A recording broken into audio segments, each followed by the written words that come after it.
My father was an aircraft engineer, and from time to time he would take me with to his workshop, and we would spend hours unscrewing and tightening certain bolts. But there was one part of the job where we had to put our hands with the tools inside of the fuselage of the airplane and unscrew a bolt we couldn't see.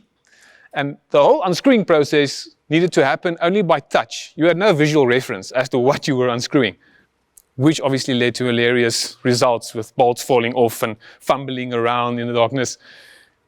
It was a funny situation, but the switch between the visual reference of having a nut and a tool to unscrew it versus going in blind only through touch was a change of reference we had to make in order to get the job done. Now, in Romans 12 verse 2, he speaks about a reference change in our lives when he says, first of all, he says, do not be conformed to the pattern of this world. He goes on to say, but be transformed by the renewing of your mind.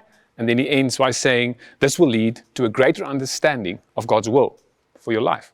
Today I want to focus on that middle part where he says, but be transformed by the renewing of your mind. There's a switch and a reference change he's describing there.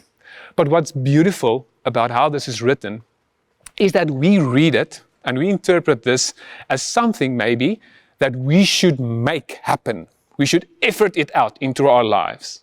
I mean, we should be transformed because there's effort going into this transformation process. And this renewing of the mind part is, we should be people focusing on the process in our mind and our thoughts, and we should be these huge energy warriors, but it's not that. In the original language, it was more of, yes, there's a transformation happening, yes, there's a renewal of the mind happening, but the person that's making this happen is God. And the believer is, the only role the believer has in this transformation and renewal part is preparing their hearts for that movement.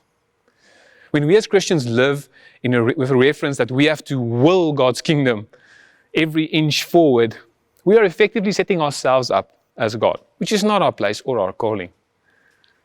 That middle part in Romans 12 verse 2 that speaks about transformation that happens through renewal of the mind speaks about a preparation of the heart and the soul for an action of God, not of our own selves.